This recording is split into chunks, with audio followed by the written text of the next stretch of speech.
First player, 20 seasons to have 100 yards receiving and an interception nationally. Dylan broke 3 school records for a true freshman. Past 27 years nationally to score a touchdown in his FBS debut. Jimmy broke 2 school records for the National Team of the Week. 4 buffs over 100 yards receiving. First time with 2 receivers having 11-plus catches. Shador broke 9 school records, and Cordell Stewart called me not happy about it. Shador's personal record, you don't want to hear about that, but first player with 500-plus yards FBS debut nationally in 1996. What that means is we had some gentlemen that could play this game, but that does not mean anything going into this week. So a whole new focus, a whole new understanding of what's at stake. This is a rivalry as we understand now. I apologize, it has to be important. It's not, there it is. Yeah, I apologize. Oh, it's a rivalry. We take it very seriously. First home game in front of our nation. And we had a good practice today. We really did. I thought we could have took it up a notch with our focus, but we had a pretty good practice today overall. Let's get with the questions. Hey, Coach Ryan Koenigsberg from DNVR. How you doing, sir? I'm doing great. How are you? Good. Almost every other coach in the country talks about building inside out.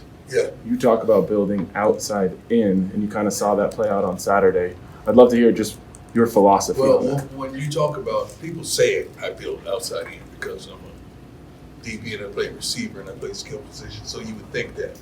But our line offensively did pretty darn well. Defensively, it looks like we played like garbage because we surrendered so many yards and points, and we're gonna fix that.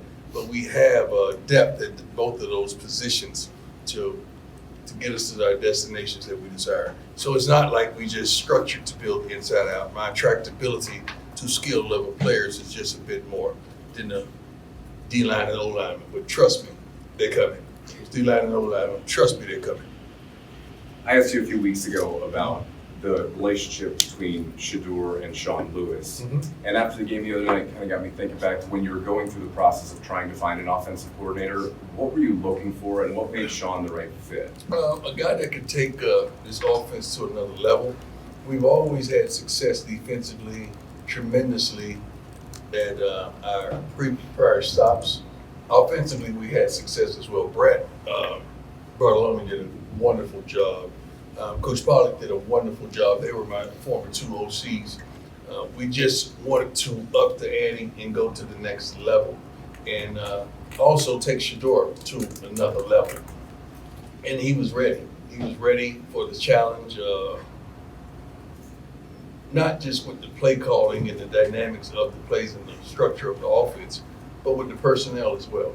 I mean, I've been telling you guys, we ladies and gentlemen, I'm sorry, but we have some tremendous athletes on the offensive side of the ball as well as defense as well. Do you have to sell giving up I don't the sell. head coaching role? I don't sell. All right, so is there anything about having to step down from a head coach to come be an OC? Tremendous opportunity. Not just the players seek opportunities. I think the coaching staff as well. We still have several coaches on the staff that their dreams and ambitions are to be a head coach at a Power 5 level. And it's my objective to help them get there. I want that for them more than anything, especially since I know that's what they desire. I'm going to help them get to that point. Coach Brown, Joe Rico, My Life Sports. I thought the biggest surprise was the offensive line. I thought they played great. I'd heard some things, I saw some things in practice maybe, but also I think Shador helped them out. What a great performance getting the ball out of his hand that quick. Right. Could you comment about the line? Because I thought that they were a big difference maker. We felt like the line was suffice. We felt like we had backs that could run the ball. The line was going to do its job, and we know Shador is Shador. You guys didn't know that because some guys are not intimate with this team, and you don't really, you're outside of the crib, commenting on what's going on inside. But that offensive line, you got to give them credit, man. When everybody was talking about we're small, we got there 269 guys at tackle. Like, where you get that from them. But we got to improve running the football because the running backs that we have are tremendous. You're going to see a couple more things this week and featuring a couple more of those guys that didn't really get a lot of touches last week. Hopefully they get opportunities this week. But that line did a phenomenal job offensively, and they can do better. I thought they were great. Thank you, sir. Hey, Coach, Mick Miller, Fox 31. Obviously, Shador. How you feeling, first of all? I'm doing a little bit better. Thank you for asking. You got your boot? I got my boot, Oh, you still hobbling around. Okay. I'm off the scooter, so that's a big improvement. Yeah, it's a pain in the butt.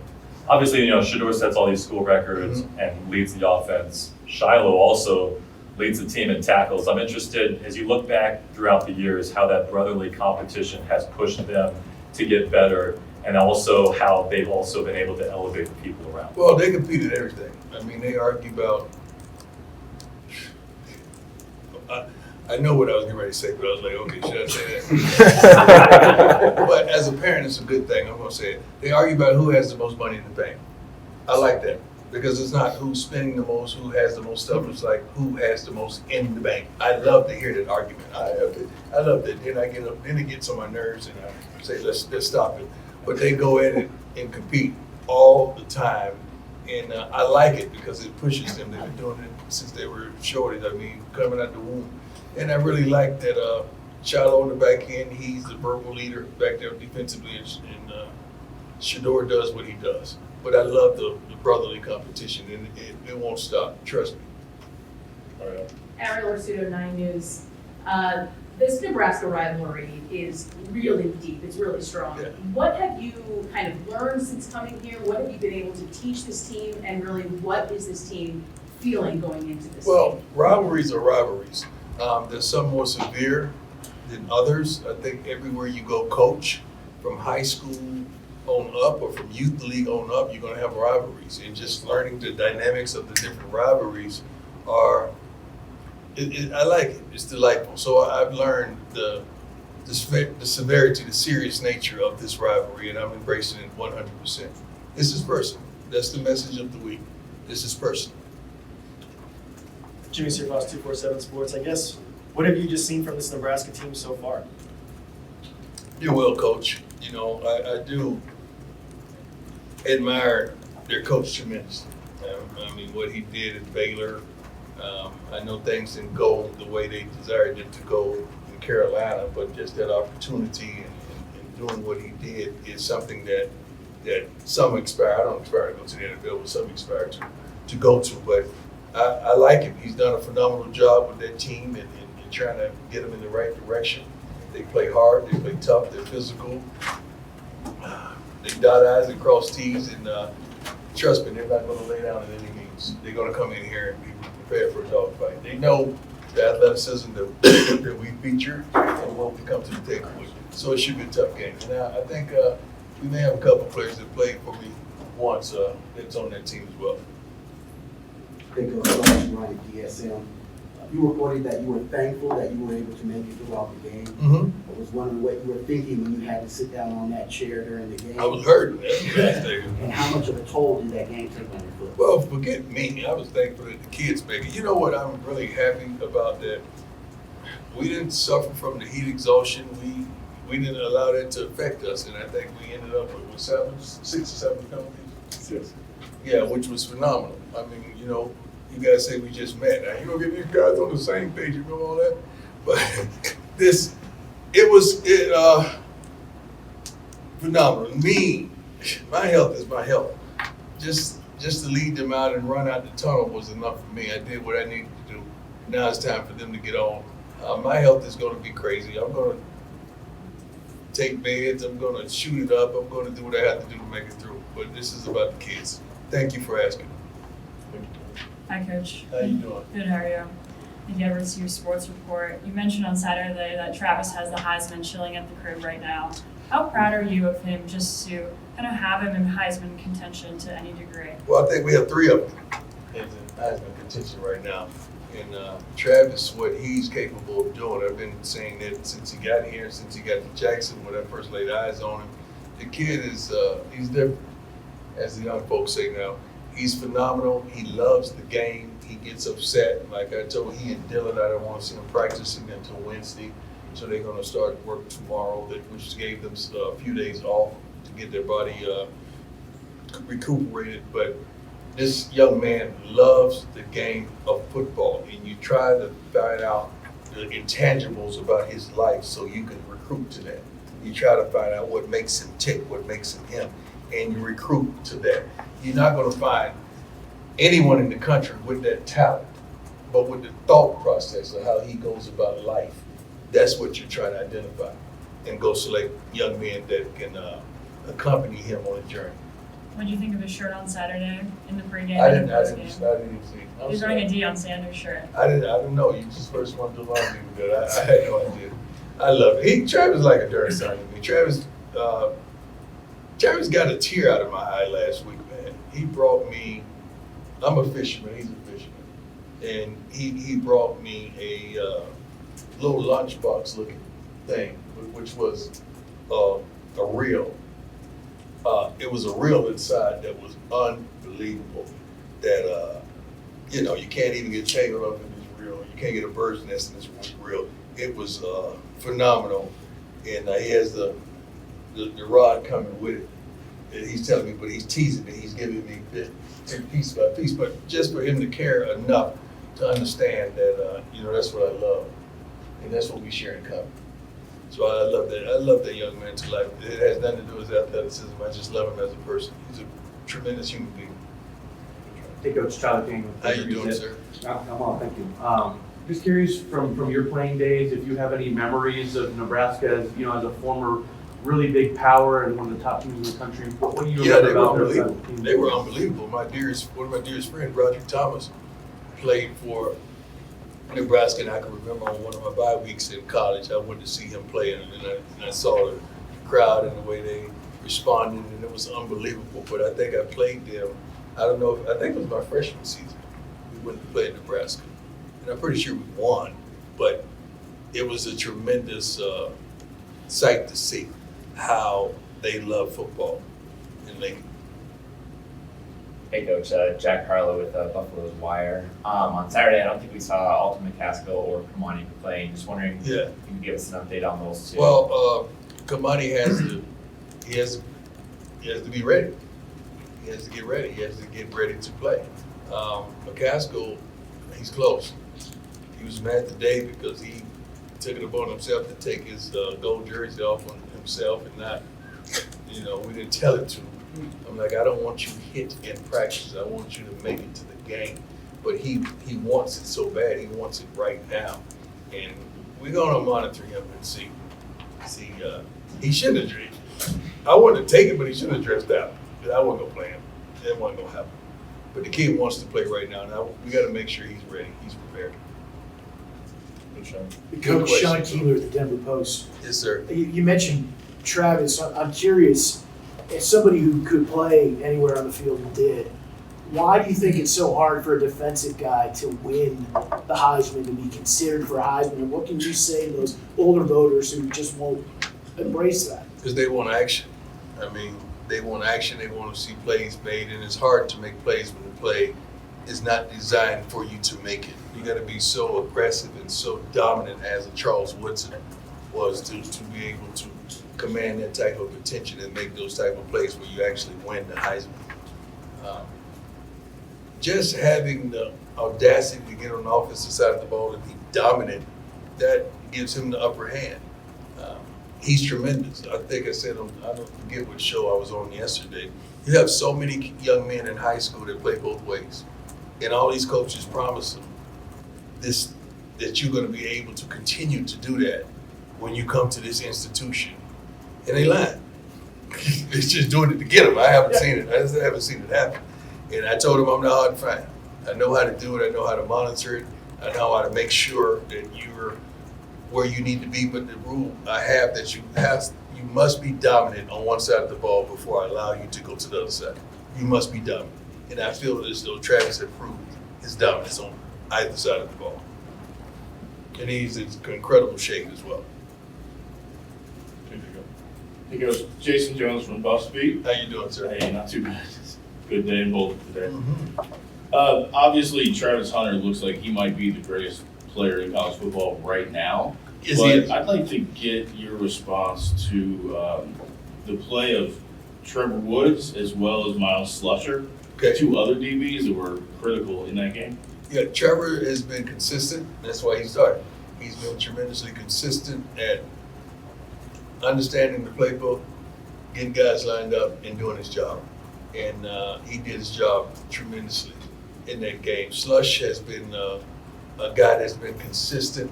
We ask a lot of him, not only on the defensive side of the ball on special teams, but I think Slush is banged up. Are we saying that? Or are we not saying that? Well, Slush, yeah, Slush is banged up. I don't think he's going to play this week. Yeah, but he's banged up, and I want to do what's best for him right now instead of what's best for us right now. I don't want him, just lagging and continue with this. I'd rather him go. If he has to get a minor surgery, let's go get it right now so you be ready for the run, because we're going to make a run. Hey, Coach. Brian Howell How from you Boulder doing, Daily sir? Camera. I'm good. How are you? Good. I know as a coach, you mentioned the other day, you're already looking forward to the next one as soon as that one was over. Yeah. As you watched film, what are some things you saw that this team needs to get better at, especially defensively? Us? Yes. We got to stop the run. We got to tackle a lot better.